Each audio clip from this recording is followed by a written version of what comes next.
Youth நேயர்களுக்கு வணக்கம். வாரம் கிசுகிசு கார்னரில் ஒரு நடிகையை பற்றி பார்த்துட்டு வரோம். இந்த வாரம் எந்த நடிகையை பற்றி பார்க்க போகிறோம்னா நம்ம தங்கக்கலை தமன்னாவை தான் பார்க்க போகிறோம். தமன்னாவுடைய ஆரம்ப காலகட்டம் முதல் இன்னைக்கு வரைக்கும் அவங்க என்னென்ன படங்கள் நடிச்சிருக்காங்க, யார் கூட அட்ஜஸ்ட்மெண்ட் பண்ணியிருக்காங்கன்றதை பற்றி தான் பார்க்க போகிறோம். நிகழ்ச்சிக்குள்ளே போகலாம். ஃபர்ஸ்ட் அவங்க தமிழ் சினிமாவில் அறிமுகமான படம் கேடி. ரவிகிருஷ்ணாவுக்கு ஜோடியாக நடித்தாங்க.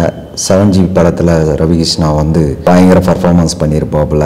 அவரு தான் ஃபர்ஸ்ட் ஜோடியாக பண்ணாங்க. அவங்க அண்ணன் தான் ஜோதி கிருஷ்ணா தான் அந்த படத்தை டைரக்ஷன் பண்ணார். அந்த படம் பெரிய லெவலெல்லாம் போல. ஆனால் தமன்னா அந்த ஃபர்ஸ்ட் படத்திலே ராசி இல்லாத நடிகைன்னு சொல்லிட்டு முத்திரை குத்தப்பட்டாங்க. அதுக்கு அடுத்து நம்ம S.A. சூர்யா காம மன்னன் தான் சொல்லணும். நயன்தாராவே அவங்க கூட S.A. சூர்யா கூட நடிக்க முடியாதுன்னு ஓடினாங்க, தெரிக்க விட்டாரு. அந்த மாதிரி கசமுசாவான ஒரு ஹீரோ அவரு. அந்த மாதிரி இருக்கக்கூடிய ஒரு ஹீரோ கிட்ட வியாபாரின்ற படத்துல ஃபுல் கிளாமர்ல பண்றாங்க. அந்த படத்துல தான் அவங்க கிளாமர் பண்ணும்போது அந்த நெருக்கமான காட்சிகள், அந்த லவ் சீன்ஸ், பெட்ரூம் சீன்ஸ் இதெல்லாம் ரொம்ப நெருக்கமா ஓப்பனா நடிச்சிருந்தாங்க. அப்பதான் மற்ற ஹீரோக்களுக்கு அவங்க கண்ணில் பட்டாங்க. ஏன்னா இவ்வளோ கிளாமர் பண்ணி இவ்வளோ க்ளோஸா இவ்வளோ செக்ஸியா நடிச்சிருக்காங்களேன்னு சொல்லிட்டு அப்படிதான் அந்த கிளாமர் அந்த செக்ஸினால தான் அவங்க நம்பர் 1 இடத்துக்கு வர முடிஞ்சது. அப்படி இருக்கும்போது அவங்களுக்கு ஒரு படம் அவங்களுடைய ஆக்டிங், அதாவது எனக்கும் நடிப்பு வரும், செக்ஸியா நடிக்கிறது மட்டும் இல்லை எனக்கும் நடிப்பு வரும்னு ஒரு படத்தை ப்ரூவ் பண்ணாங்க. அந்த படம் தான் கல்லூரி. அந்த படத்துல அவங்களுடைய நடிப்பினுடைய பரிமாணத்தை அடுத்த கட்டத்துக்கு கொண்டு போனாங்க. அவங்களுக்கு ரொம்ப ஒரு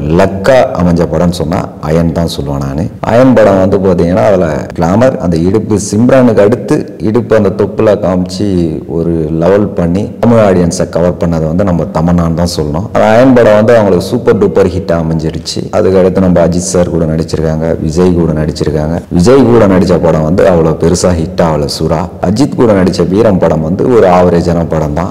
அவங்க ஒரு நம்பர் 1 இடத்துக்கு அப்படி நோக்கி போனாங்க. அதுக்கு இடையில தான் பாத்தீங்கன்னா நம்ம கார்த்தி கூட சிறுத்தை படத்துல நடிச்சாங்க. கார்த்தியும் தமன்னாவை பத்தியும் தான். சிறுத்தை படம் நடித்த பிறகு அவங்களுக்குள்ள ஒரு கெமிஸ்ட்ரி ஒர்க் அவுட் ஆச்சு. அவரு கார்த்தி சார் லவ் பண்றதாவும் நிறைய பேர் சொல்லிக்கிட்டாங்க. நிஜமான உண்மை அது. சிறுத்தை, பையா, அதுக்கு அடுத்து தோழா, இப்படி தொடர்ச்சியா பண்ணாங்க. அவரு கார்த்தி பார்த்தீங்கன்னா நம்ம சிறுத்தை படத்திலேயே தமன்னா மேல ஒரு கிரஷ் ஆகி லவ் பண்ண ஆரம்பிச்சிட்டாரு. அதுக்கு அடுத்து தமன்னாவுக்கு ரெக்கமெண்டும் பண்ண, இவர் இப்ப நடிக்கக்கூடிய படங்களுக்கு எல்லா படங்களுக்குமே தமன்னா ரெக்கமெண்ட் பண்ண ஆரம்பிச்சாரு. பையா படத்துக்கு பாத்தீங்கன்னா லிங்குசாமி வேற ஒரு ஹீரோயினை போடுறதா தான் இருந்தாரு. அப்படி இருக்கும்போது தமன்னாவை தான் போடணும் சொல்லிட்டு இவர் தான் கார்த்தி தான் ரெக்கமெண்ட் பண்ணாரு.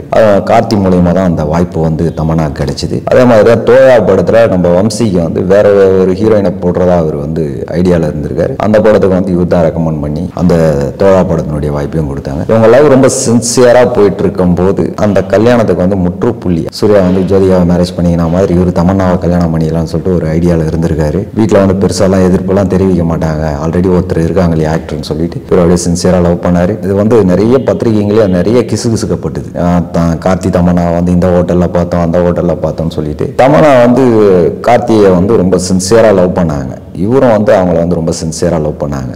லவ் பண்ணா இதுக்கு முற்றுப்புள்ளி சூர்யா தான். எப்படி அதை அந்த லவ்வை உடைச்சி கார்த்தி வெளியே தள்ளினாருங்கிறத பார்க்கலாம். இது ஒரு டைம்ல சூர்யாவுக்கு முதல்ல அந்த விஷயம் இவங்க கார்த்தி தமன்னாவுடைய லவ் சூர்யாவுக்கு ஒரு பக்கம் ஒரு டைம்ல தெரிய வரும்போது அதை அப்பா கிட்ட சொல்லணும்னு சொல்லிட்டு சொல்றாப்புல நம்ம கார்த்தி. அப்ப சிவகுமார் எப்படியோ போயிருது விஷயம். அப்ப கூப்பிட்டு கேட்குறாங்க. வீட்டுக்குள்ள ஒரு பெரிய பிரச்சனையே நடக்குது. பிரச்சனை நடக்கும் போது சிவகுமார் ஆல்ரெடி ஒரு ஆக்டர் இருக்காங்க. இவர் கார்த்தி அவங்க அப்பா கிட்ட சிவகுமார் கிட்ட ரொம்ப ஆர்கியூமெண்ட் பண்றாங்க. இப்ப பண்ணியிருக்காங்க. இப்ப ஏன் என்னுடைய கல்யாணத்துக்கு மட்டும் ஏன் நீ சம்மதிக்க மாட்டேன்ற? அண்ணி வந்த ரூட்டு வேற, ஜோதிகாவுடைய ரூட்டே வேற, தமன்னாவுடைய ரூட்டு வேற.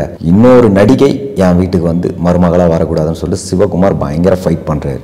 அப்படி ஃபைட் பண்ணும்போது லாஸ்டா ஒரு வார்த்தை என்ன சொல்றாங்கன்னா, சூர்யா கிட்ட நம்ம சிவகுமார் சொல்லிட்டு போறாரு, அந்த பொண்ணை பத்தி நீயே சொல்றான்னு சொல்லிடுறாரு. சொல்லும்போது சூர்யா கன்வின்ஸ் பண்றதுக்காக சூர்யா ரூமுக்குள்ள நம்ம கார்த்தியை கூப்பிட்டு போறாரு. என்னடா உனக்கு பிரச்சனைன்னு கேட்கிறாரு. கேட்கும்போது இல்ல அந்த பொண்ணை என்ன தமன்னா ரொம்ப என்ன சின்சியரா லவ் பண்றா, நான் மேரேஜ் பண்ணா அந்த பொண்ணை தான் பண்ணணும், அதெல்லாம் உனக்கு மட்டும் ஓகே சொல்றாரு, எனக்கு நோ சொல்றாருன்னு சொல்லிட்டு ரொம்ப டென்ஷனா பேசினாரு. நான் ஒரு நிமிஷம் சொல்றேங்க, தமன்னா உன்னை மட்டும் லவ் பண்ணல என்னையும் தான் லவ் பண்ணியிருக்காருன்னு சொல்லிட்டு ஒரு குண்டா போடுறாரு. அப்போ ஒரு ஷாக்கிங்கா பாக்குறாரு சூர்யாவை கார்த்தி. நீ சினிமால ஒரு 4 படமோ 5 படமோ தான் பண்ணியிருக்கேன். ஆல்ரெடி அயன் படத்துல அவங்க கூட நடிச்சிருக்கேன். அப்பவே எனக்கு அந்த பொண்ணு எனக்கு தமன்னா லவ் ப்ரப்போஸ் பண்ணியிருக்கான்னு சொல்லிட்டு ஒரு சாதாரண ஒரு செல்போன்ல அழகா செல்லுல முதல்ல சூர்யா கால் பண்றாரு. இது உண்மையா நடந்த விஷயம். அந்த டைம்ல ஒரு பத்திரிகையிலயும் அந்த விஷயம் வெளியே வெளியே வந்திருக்கு, இந்த மேட்ரு வந்து வெளியே வந்திருக்கு. அந்த ஃபோன் தகவல் சூர்யா கால் பண்ணுறாரு, நீ இருக்கிறதா எதுவும் சொல்லிக்காத, ஒரே நிமிஷம் நான் தமன்னாக்கு பர்சனலாக பேசுகிறேன், நீ அவுட் ஸ்பீக்கர் போடுறேன், நீ மட்டும் கேளுன்னு சொல்லிட்டு ஃபோனை போடுறாரு. போன இப்போ நிறைய ரீல்ஸ் ஷார்ட்ஸ் எல்லாம் அந்த மாதிரி வந்து கலாய்கிற மாதிரி போடுறாங்க. நான் அந்த மாதிரி ஷார்ட்ஸ் எல்லாம் பார்க்கும்போது சூர்யா ஞாபகம் தான் வருது. கால் பண்ணுறாங்க தமன்னாக்கு, என்ன மேடம் என்ன தம்மனா எங்கே இருக்க, ஆஹி பேபி அப்படி இப்படின்னு பேசுகிறாரு. என்ன சார் சொல்லுங்கள் சார். இல்லை நெக்ஸ்ட் படத்துக்கு வந்து கேட்குறாங்க, ப்ரொடியூசரும் வந்து அட்ஜஸ்ட்மெண்ட் கேட்குறாரு, எனக்கு எதுவும் தேவையில்லப்பா, அவன் ப்ரொடியூசருக்கு வந்து தான் கேட்குறாருன்னு சொன்னாங்க. அதெல்லாம் ஒன்றும் நோ ப்ராப்ளம், இதெல்லாம் ஒன்றும் இல்லை பேபி, அதெல்லாம் தாராளமாக வந்து பண்ணிக்கலாம்னு சொன்ன உடனே அப்போ வந்து டக்குன்னு வந்து ஒரு சின்ன பிட்டு போடுறாரு நம்ம சூர்யா. இல்லை நான் கேள்விப்பட்டேன் இந்த மாதிரி கார்த்தியை வந்து நீ லவ் பண்ணுறதா வந்து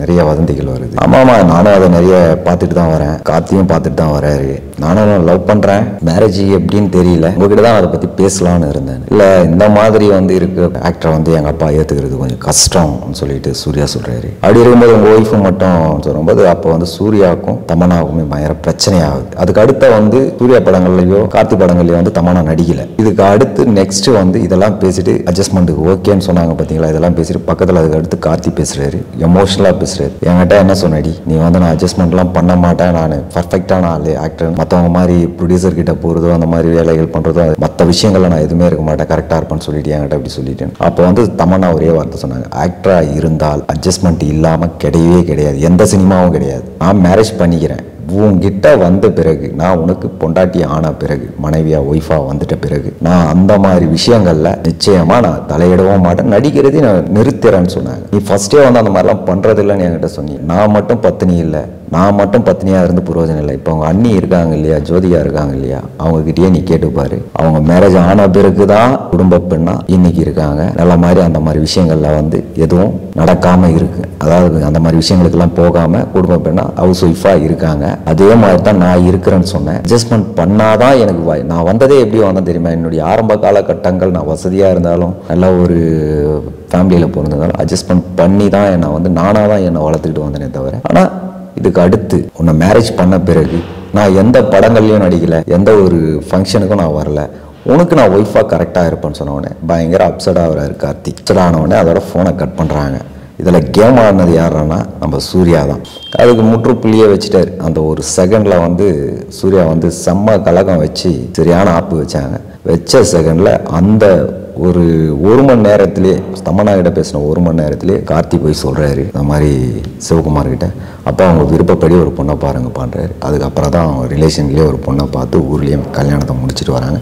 என்னுடைய தரப்பில் பார்த்தீங்கன்னா தமன்னா சொன்னது 100க்கு 100 உண்மை. தமிழ் சினிமாலன்றது இல்லைங்க, எந்த சினிமாலையும் சரி, உலக சினிமாலேயே அட்ஜஸ்ட்மெண்ட் இல்லாமல் எதுவுமே கிடையாது. சூர்யா லவ் பண்ணறதுக்கு முன்னாடி, மேரேஜ் பண்ணுறதுக்கு முன்னாடி அவங்களும் நிறைய அட்ஜஸ்ட்மெண்ட்லாம் பார்த்துட்டு தான் அதுக்கப்புறம் ஹவுஸ் ஒய்ஃப் ஆன பிறகு அவங்க எந்த ஒரு சூர்யா கூட எந்த ஒரு ஈவெண்ட்டாக இருந்தாலும் சரி சூர்யா கூட தான் வருவாங்க, சூர்யா கூட தான் போவாங்க. அந்த மாதிரியான விஷயங்களுக்கு வந்து அவங்க இடம் கொடுக்கல. அதே மாதிரி தான் தமன்னாவும் சொல்லியிருக்காங்க, உங்கள் அண்ணி எப்படி ஜோதிகா எப்படி இருக்காங்களோ அதே மாதிரி நானும் வந்து ஃபர்ஸ்ட் என்னுடைய ஃப்ளாஷ்பேக்கை விட்டு பழச கிளறாது, அது போனது போச்சு, இனிமேல் நடக்கக்கூடிய விஷயங்கள் நான் உனக்கு கரெக்டாக இருப்பேன்னு சொல்லியிருக்காங்க. ஆனால் நம்ம கார்த்தி வந்து அந்த இடத்துல வந்து ஈஸியாக, அதாவது அந்த தமன்னா வலையில வந்து ஈஸியாக ஊந்துட்டாங்க. அவர் லைட்டாக கேட்டிருக்காரு லவ் பண்ணுற லவ் மூடில், இந்த அட்ஜஸ்ட்மெண்ட் அந்த மாதிரி மேட்டர் எல்லாருமே கேஷுவலாக அட்ஜஸ்ட்மெண்ட் மேட்டர் இந்த மாதிரி விஷயங்களுக்குலாம் போவியான்னு கேட்டிருக்காரு. எல்லாருமே எல்லா ஆக்டரும் எல்லா ஹீரோயினும் சொல்றது நான் அந்த மாதிரி விஷயத்துக்குலாம் நான் போக மாட்டாங்கன்னு சொல்லிட்டு டீசென்ட்டாக தான் சொல்லுவாங்க. அது வந்து ஆட்டோமேட்டிக்காக வந்து சூர்யா ஃபோன் பண்ணி போட்டு அந்த மாதிரி அந்த இடத்துல பற்ற வச்சு விடுவாருன்னு சொல்லிட்டு கார்த்திக்கும் தெரியாது. கார்த்தி வந்து மணிரத்னத்துக்கிட்ட அசிஸ்டண்டாக இருந்திருக்காரு. மணிரத்னம் வந்து எந்த மாதிரியான கேரக்டர்னா ரொம்ப பர்சனல் மேட்டர்லாம் பக்கத்தில் வச்சுக்க மாட்டார். அவர் ஷூட்டுக்கு போவார் வருவார், அசிஸ்டன்ட் டைரக்டராக ஷூட்டிங்கில் இருப்பார் வருவார். மற்ற இந்த கிசு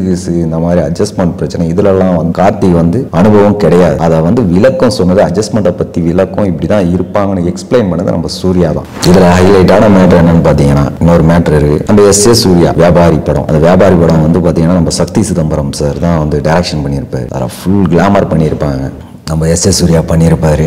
எஸ்.ஏ. சூர்யா வந்து எந்த மாதிரி ஒரு காமக்கூடர்னு சொல்லிட்டு தமிழ் சினிமாவுக்கு இல்லை தெலுங்கு சினிமாவுக்கும் நிச்சயமா தெரியும். அவர் இன்னைக்கு வரைக்கும் வந்து கல்யாணம் பண்ணாமல் இருக்கிறது வந்து நம்ம பூமிகாவை வந்து சின்சியராக லவ் பண்ணி ஈஸியாக ஏமாத்திட்டாரு. அப்பேற்பட்ட ஒரு ஆள் கூட நம்ம தமன்னா வந்து ஜோடியாக நடிக்கிறாங்க. அதில் ஃபுல் கிளாமர் பண்ணியிருப்பாங்க. பெட்ரூம் சீன்ஸ்லாம் அவ்வளோ ஒரு ஓப்பனாக நடிச்சிருப்பாங்க. நம்ம ஆள் வந்து எஸ்.ஏ. சூர்யா வந்து கசக்கி பூஞ்சி எடுத்துருப்பாரு தமன்னாவை.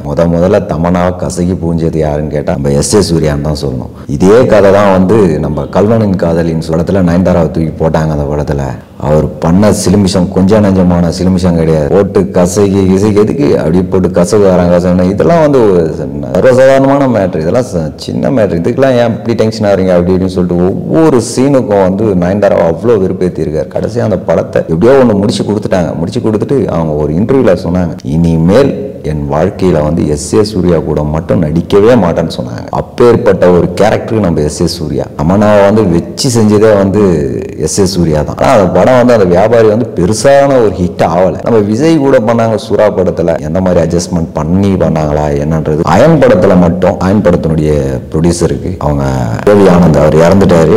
இறந்துட்டவரை பற்றி எதுவும் பேசக்கூடாது. அவங்களோட சில தொடர்புகள் இருந்ததுன்னு சொல்லிட்டு அப்போதைய வதந்திகள் வந்திருக்கு. சூர்யா கூட அந்த மாதிரி, அதாவது அண்ணனையும் அட்ஜஸ்ட்மெண்ட் பண்ணி தம்பியை கல்யாணம் பண்ணலான்னு சொல்லிட்டு நினைச்சிருக்காங்க. அது வந்து இடைப்பட்ட காலத்திலேயே நின்று போச்சு. அவருடைய கிசுகிசுக்கள். அடுத்த வாரம் இன்னொரு நடிகையை பற்றி பார்க்கலாம். நன்றி, வணக்கம்.